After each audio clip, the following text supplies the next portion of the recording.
и никой не може тогава да го обвини, че не е взето законосъобразно. Затова ви предлагам наистина коректно да разсъждаваме върху правото да упражним правото на всеки гражданин, да приложим най-демократичната форма на демокрация, действително, и при поискване за проучване и добив, тогава няма да позволим общината с евентуално взето от вас решение да издава строително разрешение, а ще насрочим или ще бъде насрочена заседание на Общински съвет, в което ще се определи датата и ще се подготви референдум с всички необходими реквизити. Затова се съобразих с всички ваши искания в предишното заседание, с взетите вече решения и ви предлагам варианта, който ще защити интересите на всички жители на нашата община.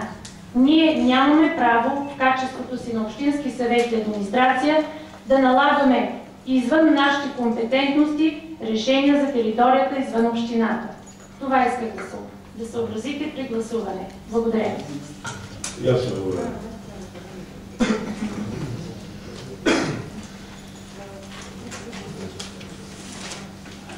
Заповядайте, господин Деков. Уважаеми дами и господа,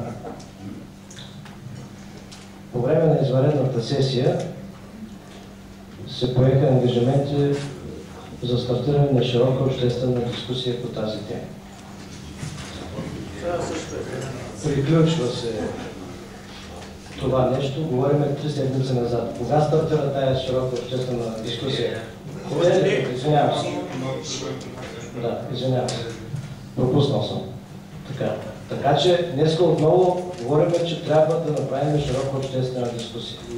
Извинявайте, но ако органа, Общински съвет, желае и общинската администрация, това нещо до сега трябваше да стартира и да бъде разписано и да продължи. Къде е вашия бюджет тук заложен, като искате да го правите това нещо? Не ще струва и то пари. Въпросът е следния. Малко или много тези средства, които са записани в тази доклада, те съществуват. Оттам нататък, какво толкова? Други комисии и друг Общински съвет, ако и той бъде с около 60 или 50% от тези хора, които са в тази зала, това нещо ще го коригират по правилата, които съществуват в Закона за местно самоуправление и местна администрация. Така че има една доклада, има едно предложение. Моля да пристъпим към гласуване. Откровено казано, господин Дяков, ви сте дългогодишен общински съветник. Уважавам от меното число. Аз не разбрах това ваше изказване. Дайте да го гласуваме, пък няма бюджет, другите да го мислят. То говорят, от така прозвуча. Извинявай, забавя. Последно прекратявам. Доста време дискутирахме. Защо беше необходима тая докладна, когато ние тълновидно гледаме, тогава първоначално трябва да тръгнем с бюджета и тогава да отидем за решение. Никакво се търсим някаква причина или за петайка и това. Когато няма речем, добре, определим бюджета, а падне необходимостта и има решение на Министерския съвет да няма проучване, какво правим? Бюджета сега излезе точно в последния момент, а същността на въпроса е съвсем друго за референдум. Дайте да се разберем.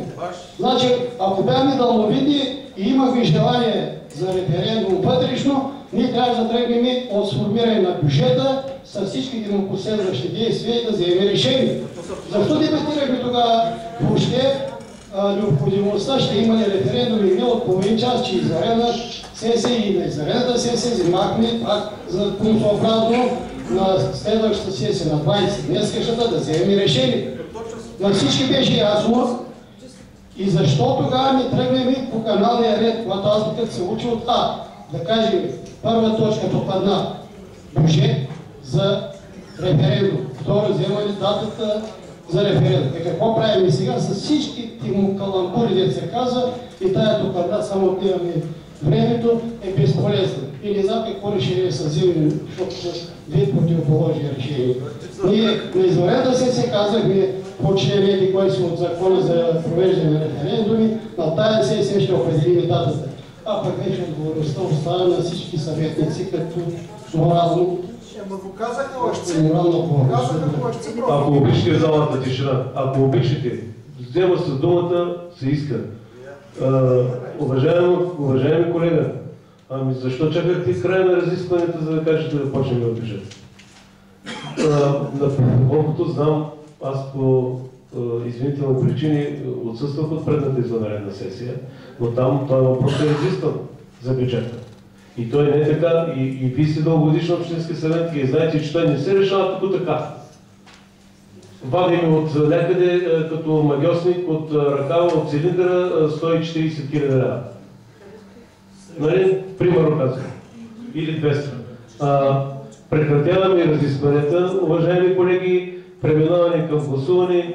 За съжаление, трябва да гласуваме нещо, което примерно ще бъде върнато, така да завършим нашия мандат. Не ми се искаше, но упорството на някои наши колеги налага да гласуваме предложенията. И така гласуваме по обратния ред предложението на господин Тяков за насрочване на референдум на 27.11.2011 година. Така както го изчетох напълно преди. Моля, режим на гласуване.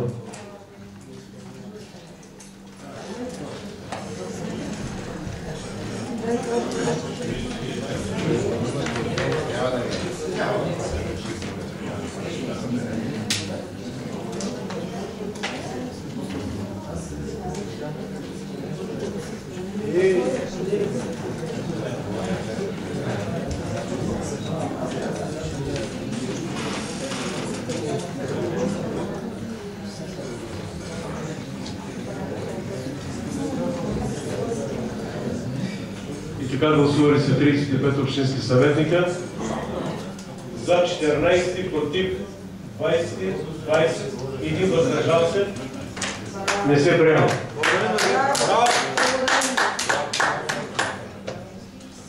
Гласуваме следващото предложение за решение, което казва на основание член 21, алинея 1, точка 20 от Закона за местното самоуправление и местното администрация, разрешение за проучване и добив на шистов газ на територията на община град Добрич да се издава само след провеждане на референдум. Моля, режим на гласуване.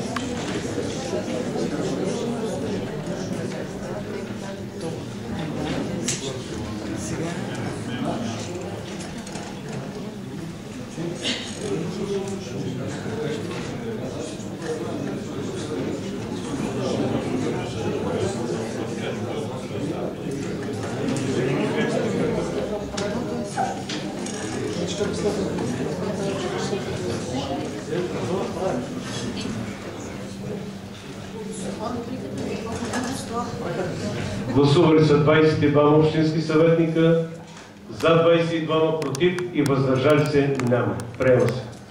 Точка 11 от дневния ред.